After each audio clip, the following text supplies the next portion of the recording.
Sean Haney here with RealAgriculture.com and Real Ag Radio. I'm joined by Jacob Shapiro with Cognitive Investments based out of New Orleans, Louisiana. Hey, Jacob, how's it going? It's good. This is the part of the year where I'm miserable because of the weather, and you guys are all outside having fun. So the tables have turned since we last talked. It is a little bit of a reversal. So, you and I have agreed that we're gonna kind of break down the geopolitical situation because there is a lot of geopolitical overtones impacting farmers across Canada and the U.S. We're gonna try to have these conversations once a month, and I'm really looking forward to it. Um, let's start off with the one that everybody probably has. It's one that's covered the most is Russia Ukraine. We had a renewal of this grain deal right after it's signed, the 60-day extension. A lot of talk coming out of Ukraine that they're frustrating it. They're not letting ships through. It seems like it's not on. And now we're also hearing about Ukrainian forces sort of fighting some of this battle across the line on Russian territory. What exactly is happening now between Russia and Ukraine?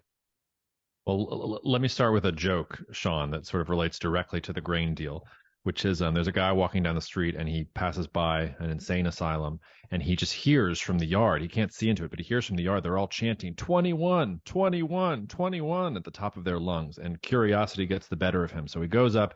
He can't see. It's blocked off by some kind of screen, but he sees there's a narrow slit here where if he can just get to the narrow slit, he can get in. 21 in the background. So he gets to the narrow slit.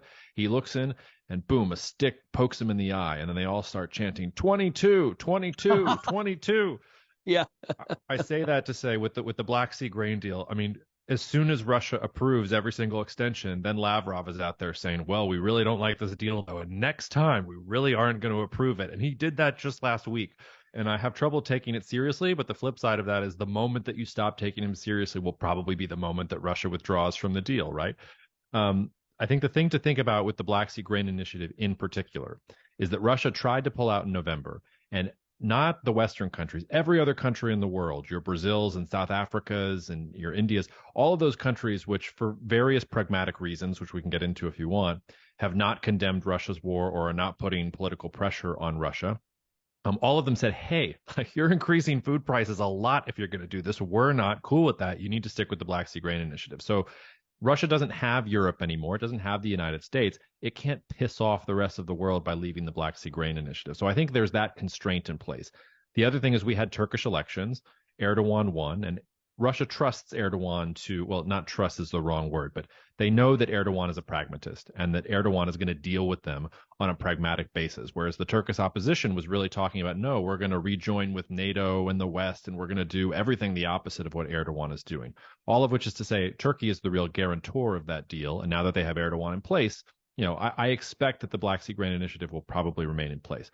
But zooming out for a bit with the Russia-Ukraine war itself, for the first 5-6 months of the year, it's been relatively quiet. If you're paying attention to the war, there was the grisly battle for Bakhmut. You could pay attention to some of these, missile strikes and drone strikes here and what's happening. But it really has been, I don't want to say not an active conflict, but it hasn't been sort of at the level that it was this time last year. And all of that is because Ukraine is preparing for this counteroffensive against Russian forces. And what I would tell listeners is that I think we're finally getting in to where that counteroffensive is going to happen. You probably know at the beginning of this week, there was that dam that was destroyed in southeastern Ukraine. I can't say for certain who did it, but I would guess it's the Russians, because the only reason you would break that dam is because you're afraid that Ukrainian forces are going to try to cross the river there so that they can cut off access to Crimea, because that's the land bridge to Crimea right there.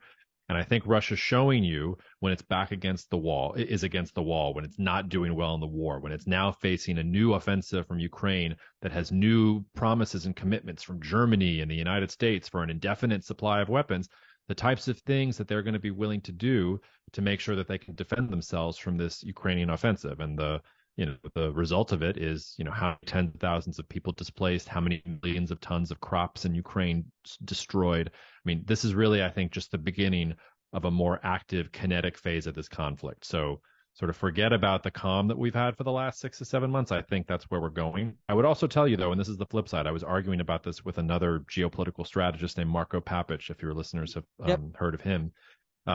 He thinks there's not going to be a counteroffensive. He thinks it's all a big dog and pony show to try and get political and economic support, because he thinks an offensive would be suicide because he thinks the Russian bombers and fighters are just going to bomb Ukrainian forces across the border. I don't think that's correct, but that could be out there too. And if I'm wrong, we'll get to August and September, and you'll have me back on, and I'll be like, well, I guess that offensive didn't happen, and Marco was correct. But if I was a Canadian farmer, I'd be looking for, how is this war going to get worse? How is it going to affect grain availability? What other things is Russia going to do when its back is against the wall that might affect global grain prices? Because that, I think, is the center of gravity, at least for Canadian farmers in the context of what's going on. Is there any reason for Russia to just sort of like walk away from this? It hasn't gone as, at least we thought it was going to go, and people have speculated the way they thought it was going to go. Is there any way they save face and just sort of say, well, that was fun, and kind of go home? Or are we setting in for, however intense the fighting is, however large a counteroffensive is, yes or no, this is just the way it is for the years to come? There is every reason in the world for Russia to walk away from this. There was also every reason in the world for Russia not to do this. And I thought they weren't going to do it because I thought they were aware of all the reasons. This, I really think, comes down to Putin's regime. I think Putin has gone too far. I don't think he can turn back here. He has put too much of his credibility, too much of his future is based on success of this war. The question is, how long are the Russian people and how long is the Russian state around Putin going to tolerate continued failures here?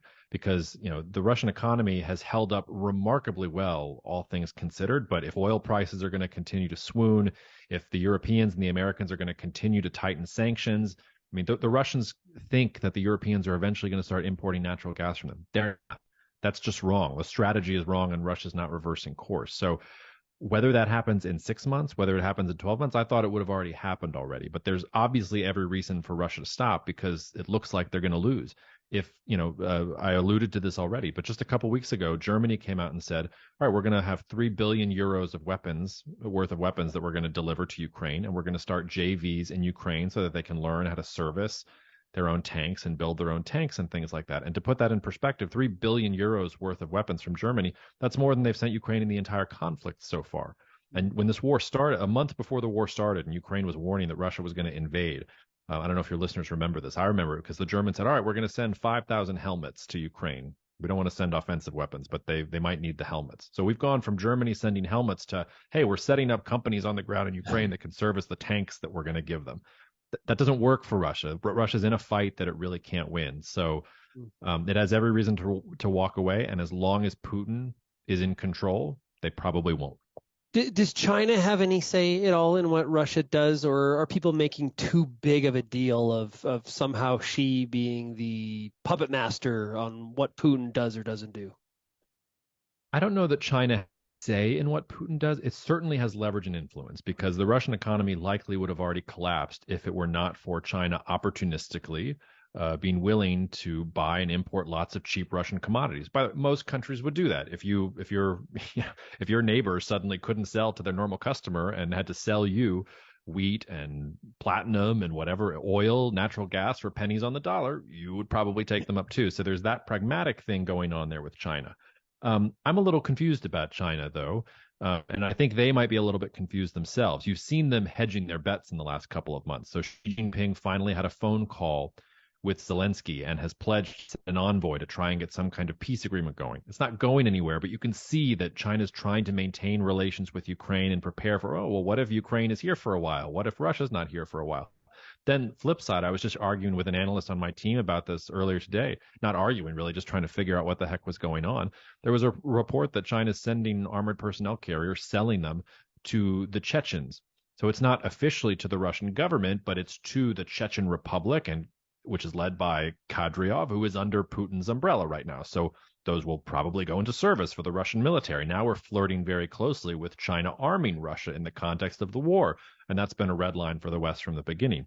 And that doesn't make sense to me because if we're just doing straight geopolitics, the thing that China does not want is a failed state with nuclear weapons on its border. What it needs is for Russia to be independent, to stand up against the United States, to give the United States another problem to think about. Because if Russia collapses, number one, you share a huge border with them, so that instability is going to come over into your neck of the woods as well. And number two, as long as Russia's there, the United States can't focus completely on the Pacific and can't focus completely on the trade war with China, which is really causing damage in the Chinese economy. So I'd be lying to you if I had real certainty about why China's doing what it's doing. It seems to be doing all of those things at the same time. It looks to me maybe they're hedging their bets. Maybe the left hand doesn't know what the right hand is doing. Maybe they're as confused as we are about why the war is continuing to go on. But the last point I would just say is I don't think it's as simple as if Xi Jinping told Putin to stop, would Putin stop? Okay. Probably not. He would probably hasten Putin's demise because Putin would continue going on. But I don't think it is as simple as Xi controlling the strings over there. Well, and the commodity market is concerned. I think Canadian and U.S. ag exporters are concerned about what's happening with the Chinese economy, period. Weak manufacturing numbers, things are not running at the clip economically that many had forecasted. This is going to be one of the big question marks in the back half of 23 into Q1, Q2 of 24. Yeah, well, let me push back against that a little bit because I think the expectations for the reopening were wildly optimistic. Almost Okay. people were expecting, oh my God, we're going to get China like it's going to be back to normal, except also with a 2008 level stimulus and all this pent up energy. But it doesn't really work that way, and that's because China's really metabolizing some serious economic problems, and some of it has to do with the trade war, some of it has to do with demographics. Just look also at what the Chinese government is doing. They're exerting political control over different parts of the economy. So 2 years ago, it was the tech executives and the major Chinese tech companies.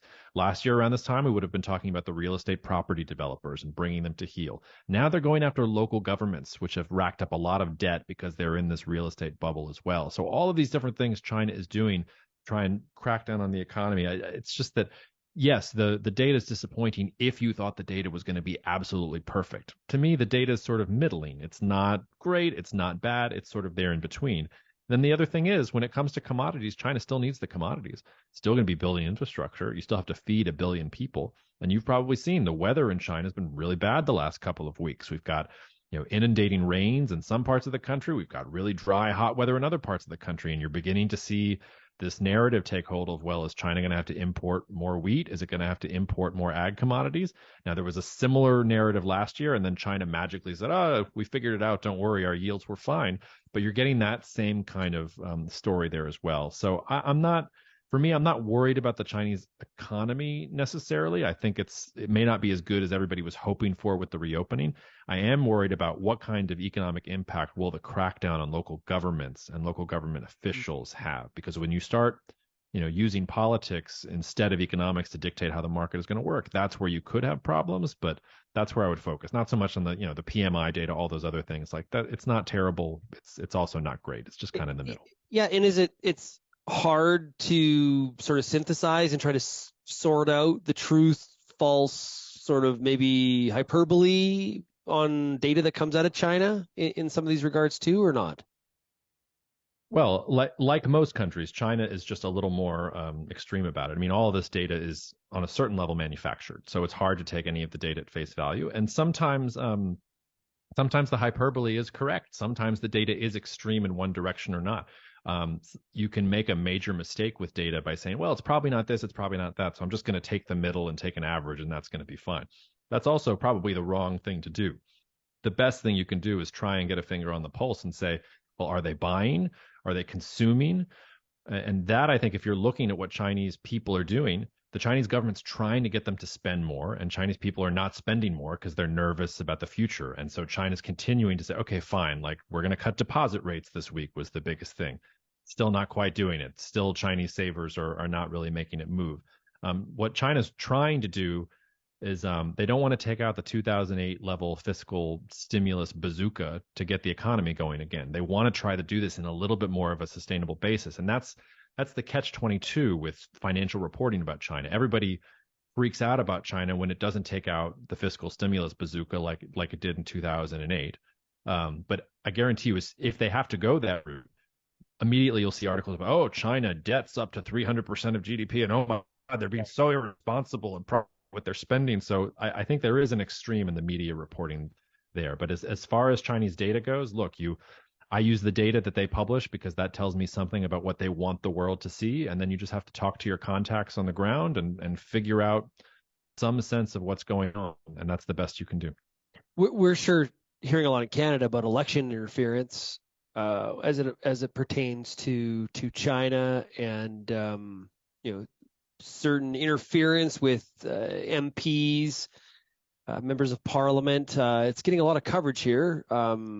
Maybe Canada really in a situation where I don't know. We just never seem to know what to do with the relationship with China, right? Like we we're export heavy. We also realize, like you think about it from academia standpoint, how much money comes to Canadian universities from China. Like it's like a situation where we just don't want to ever. We want to be hawkish. We want to be like tougher, but it's sort of the Canadian personality. We just don't have it in us. Like we're just sort of one time we arrested a Huawei CFO. That was maybe one of the toughest things we've ever done. We sent a diplomat back.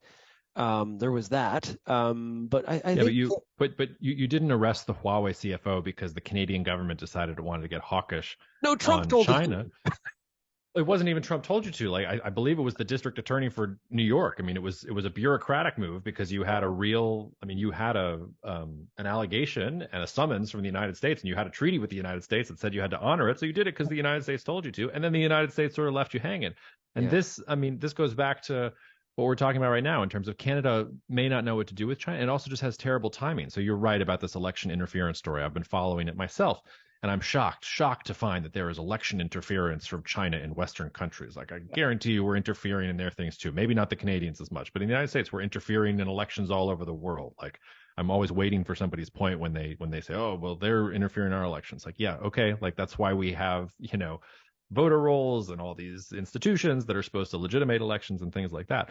But at the same time that arguably Canada is getting peak hawkish on China, what is the messaging out of the White House? The White House is saying, oh, we've gone too far. We want to thaw in relations with China. We're going to send Blinken over there later this month because we want to talk to the Chinese. Biden's really worried that he's starting a second Cold War and he wants to walk it back. So the good news for Canada, I think it's not going to work. Like as we say, at least back home on my farm, like the horse is already bolted out of the barn. There's no putting it back. But it is funny to me that just as this election interference and this China hawkishness is coming in Canada, it looks like the White House has decided, oh, we're actually going to try and be nice to China for a change, at least rhetorically. Well, and meanwhile, former USTR Robert Lighthizer, was it 2 weeks ago, basically said, in regards to these tariffs, who the U.S. is reevaluating, I double them. Right. So I thought those were I don't know if you saw that interview with Lighthizer and some of the comments that he made, but well, I almost can't pay attention to former White House officials because the current officials are also saying all those sorts of things. So even as Biden is leaking to the Washington Post about he wants a thaw and he doesn't want a second Cold War, except this time with China, what else has happened this week? You've also got the United States pursuing a trade deal with Taiwan, a country that it ostensibly doesn't even recognize. You've got the United States saying it's going to connect naval reconnaissance drones on the same network for the United States, Japan, and Taiwan. You've got the United States adding more Chinese companies to the entity list, sort of cracking down. So even as you have the White House saying one thing, if you actually look at all the things that the different departments in the United States are doing with regards to China, it's all hawkish. It's all doubling down on the relationship itself. So it's not if Lighthizer wants to say double the tariffs, okay. Like Biden will probably double the tariffs on his own without any sort of prodding from former White House officials. There's been a lot of mainstream coverage this week of Saudi Arabia. They are really in the news, and it's weird. A lot of it's from a sporting standpoint. We had the merger, or some people say it's not a merger. Maybe it's Saudi Arabia acquiring the PGA Tour. PGA Tour, getting a lot of investment. President of the board is going to be, I forget the gentleman's name, from Saudi Arabia. He's also, I think, owner of the Newcastle Football Club, Newcastle United. What do we make of what Saudi Arabia is doing? They're throwing a lot of money around in the sports arena. Well, it's better that they're throwing money around in the sports arena than in a grisly humanitarian catastrophe of a civil war in Yemen and supporting their faction without getting anything to it. I guess that's progress of a kind. I think what Saudi Arabia is doing, we have to go back a couple of years here for this, and Canada has a front row seat for this. I want to send the Saudis a thank you for escalating this in the last week or two, because it's a really good subject for our first version of these chats. But Crown Prince Mohammed bin Salman, who is basically the leader of Saudi Arabia, he was declared the Crown Prince, I believe it was 2018 when Canada-Saudi relations nosedived. And that was, Trudeau is still in a majority government at this point. He's still fairly early on. He sees himself now as the representative of the true liberal world because he's got Trump down in the United States. He's really feeling himself. And you've got this situation where Mohammed bin Salman, he's just acting out all over the place. He's a young 30-something-year-old who's now the leader of Saudi Arabia, and you've got the Jamal Khashoggi thing, and you've got all these things that's going on with Saudi Arabia. They've got their war in Yemen. They're doubling down on their conflict with Iran. And amidst all this, a Canadian foreign ministry makes a tweet about human rights activists and women's rights activists in Saudi Arabia. It was our current finance minister. And Mohammed bin Salman freaks out and says, enough, no diplomatic relations with Canada. You may not insult Saudi Arabia this way. Of course, we have human rights and it's none of your business, blah, blah, blah. Fast forward a couple of years, you can see how much Mohammed bin Salman has changed and how much Saudi Arabia has changed, because it's not just Canada that Saudi Arabia has mended ties with recently. I already mentioned Jamal Khashoggi. He was the Saudi journalist who was dismembered in Turkey by Saudi security forces. That caused a lot of problems between Turkey and Saudi Arabia, very tense relations there for years.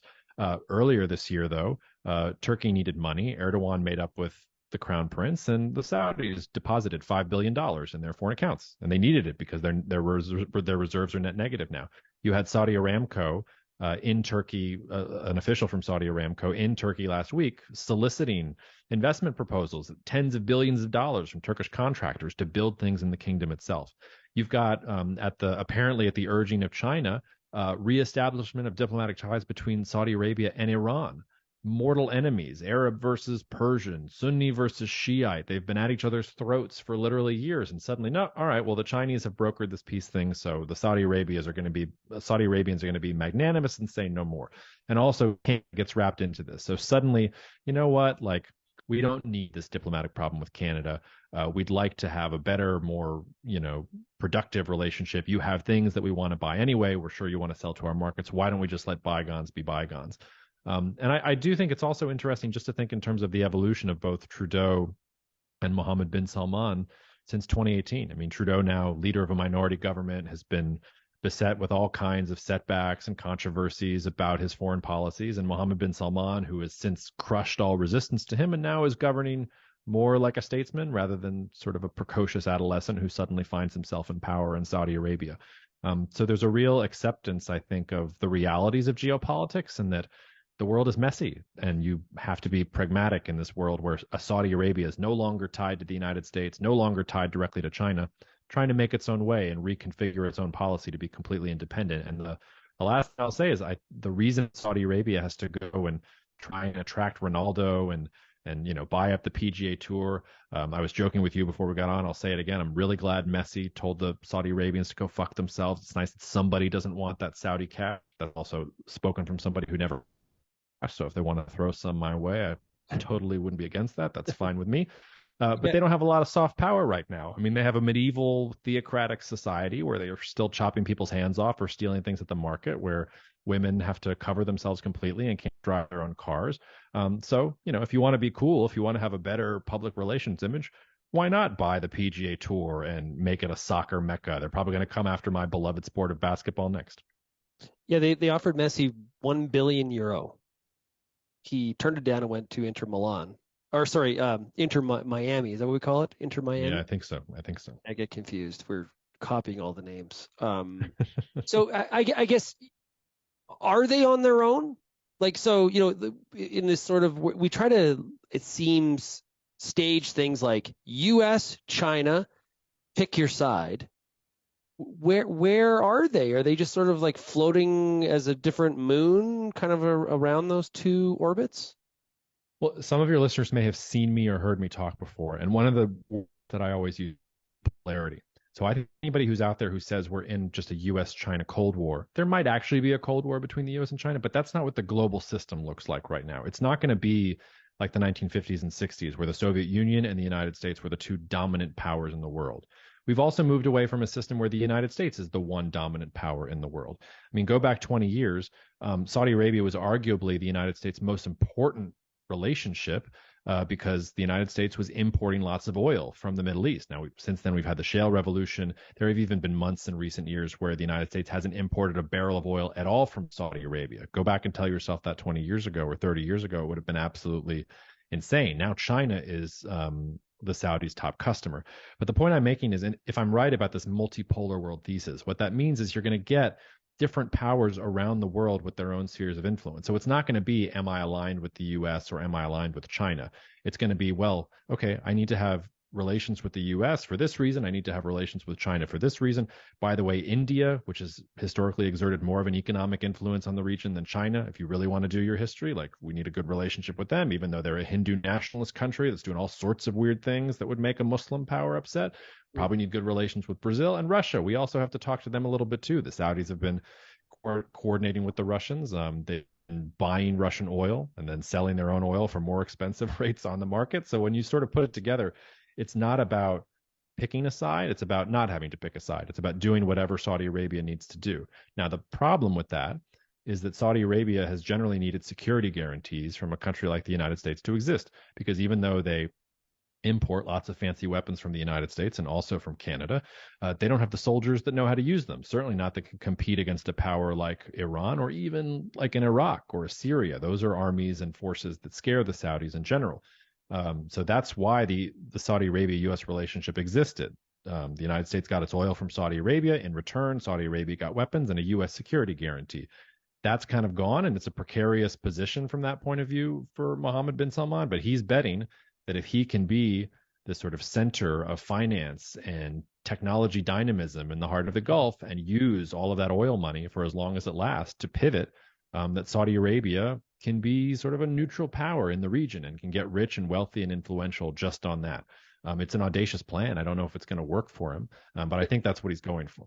It's like a trust fund kid that doesn't have a limit on a bank account. Well, he's the ultimate trust fund kid, but Yeah, the yeah. Saudis also, like the Saudis did realize there was a limit. So if let's go back to 2018, 2019, oil prices were swooning. Remember that right before the COVID-19 pandemic really caused lockdowns in the Western world, the biggest news of March 2020 before COVID was price war between Saudi Arabia and Russia over oil, because oil was hanging out around $25 a barrel. For the years leading up to 2020, Saudi Arabia was burning through hundreds of billions of dollars of reserves because oil prices were low and they were funding all of these different insurgencies over the Middle East. They had their civil war in Yemen. They were responsible for, helping the Egyptians and helping the Pakistanis with all of their funds and things like that. I mean, they were appreciably going through the trust fund.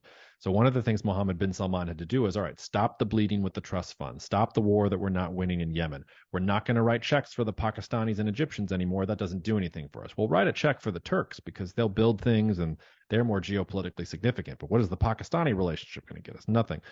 All of which is to say, Mohammed bin Salman is a trust fund baby, but he also came into power right when the trust fund started vanishing. And he is trying to pivot Saudi Arabia towards, no, we have to be more responsible. We can't just be an oil-based economy. And I mean, he's got all the right ideas. There's a reason that Saudi Arabia has become a darling of the investment world, because people buy all these slideshows and decks that they're building about Vision 2030 and cities in the desert and things like that. I have my doubts. I'm not really sure how it's going to play out. I think the fact that you're in the desert and you've got a society that is, it's not when I say it's a medieval theocratic society, that's not hyperbole. I mean, that's really what it is. So you're telling me that we're going to go in a span of 5 years from women can't drive and have to be separated to tech super capital of the world. I mean, I kind of find that hard to believe, but that's at least what he's driving to. And the point I just wanted to make there was the trust fund is not unlimited.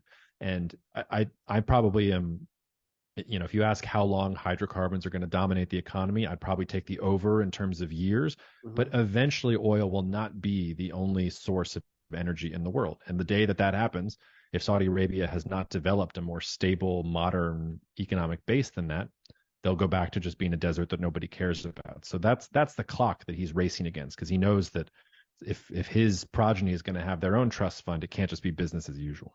Curious, in a multipolar world, which countries come to mind being the most difficult spot? The most difficult spot? Yeah. Well, I mean, a country like Russia, for obvious reasons, really bad demographics, overly dependent on commodities, doesn't have its own tech, all those other sorts of things. China has a big problem there too, although I think China will be able to muddle through.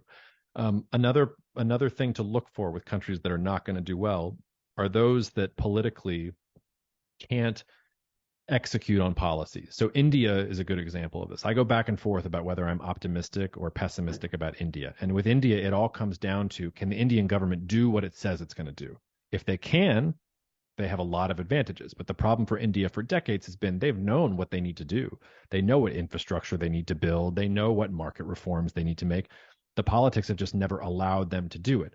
So if you're looking, for example, countries like South Africa, countries like Argentina, these are countries that politically have never shown the ability to actually execute on policies. And we are going through a period of immense change. If you don't have the politics to go with that, you're going to have trouble. The last thing I'll say is that generally in history, those countries that have the securest supply and the cheapest supply of food and energy do well because they have surplus capital that then they can spend on a military or on economic development or research and development and technology. So if you're a country that does not have food or you're forced to import lots of energy from abroad, those are things that are going to make you less competitive in this multipolar universe that we're talking about. Puts Canada and the U.S. in a pretty good position based on that description. The United States and Canada are in a tremendous position if your goal is to be prosperous and to enjoy safety and security and economic prosperity. It's not a good position if in the United States you want to continue being the global hegemon. And this is the real problem with Western politics and with the United States in general. The United States has gotten used to this idea that it is the most powerful country in the world, that it is a light to the nations, that everybody wants life, liberty, and the pursuit of happiness served with a side of, McDonald's French fries. So if what you want is to be prosperous, sure, like the United States and Canada have so many things going for them. Most leaders in the world, I say this to audiences all the time, U.S. audiences and Canadian audiences, because I think a lot of us are concerned about our politics right now, concerned about the world and concerned about polarization. Most leaders in the world would love to have the problems that we have in the United States and Canada. Most leaders in the world are facing, I don't have enough calories here that I can grow in this country to feed my people. I don't have enough energy here to actually keep the air conditioning on during the heat wave. We don't have any of those problems. Our problems are all squabbles with each other. So, the United States, Canada, Australia, the English-speaking world, there's a reason that we've come to such prominence in the world, and there's a reason that things are going to continue going well as long as we don't decide that we have to go fight wars in places that don't mean anything to us. And that's U.S. history over the past 20 years, is fighting wars that didn't actually do anything for the United States because it felt like it needed to be the dominant global power. Jacob, this is awesome. I can't believe we've got to wait a month to grab the next one, but I'm really looking forward to these conversations. There is so much of this that, although it feels far away, it very, very much works its way very quickly back to the farm gate. And I'm looking forward to doing this every month with you. I'm looking forward to it too. And maybe just to close, because we did get a little highfalutin there and abstract, but it really isn't abstract. And I'll just give your listeners two examples to chew on as they go, one historical and one present day. Historical, I've been rereading Václav Smil's, it's the book about energy and civilization. I'm forgetting the exact title off the top of my head. And I knew this obviously, but he reminded me that nitrogen-based fertilizers and the things that we use to have such great yields in crops today, where does that come from? Well, it comes from creating ammunition supplies during World War I. Like, we didn't create fertilizer and then apply that technology to create ammunition. We used technology to create ammunition. And we're like, oh, we can also use that for fertilizer. So like geopolitics has always been inextricably linked with agriculture. And for Canadian farmers in particular, the Saudi story is so important because for the last couple of years, you haven't been able to export to Saudi Arabia because Saudi Arabia didn't want to buy anything from you because of this diplomatic squabble. But if you live in a world where you can't depend on the Chinese market long term, no matter what you think about Saudi Arabia and their approach to human rights and women's rights, that's a market you can sell to. That's 30, 40 million people living in the desert who, I don't care how, even if they're wildly successful with Vision 2030, let's say I'm wrong about my pessimism about Saudi Arabia, they're going to have to get grain from somewhere. And if you're a Canadian farmer, do you want your government making sure that you can be the one that exports grain to Saudi Arabia? Or do you want your government to be the one, like Messi, who tells the Saudis to go f themselves? I can make the argument either way, but those are the very real choices that are in front of us in terms of how we choose our politicians and how we make decisions on a day-to-day basis. So We have to be in the clouds and abstract and think from that macro perspective. But I hope in these conversations we can bring it down and make it clear to Canadian farmers why this matters to them and why you should be tracking this, why it's not just situational awareness, but actually is going to impact you on a practical level. Yeah, we're going to cross-post these episodes. So for people who've been following Cognitive Investments and some of the podcast work you've been doing, you can find more of our stuff at realagriculture.com. And if you're listening to this through Real Agriculture, of course, definitely I encourage you to check out Jacob's podcast as well. What's the name of the podcast again, Jacob? Cognitive Dissidence. Perfect. So cognitive dissonance or dissidence. So check it out, everybody. Okay, Jacob, thanks a lot. Thanks, Shaun. Talk to you next month.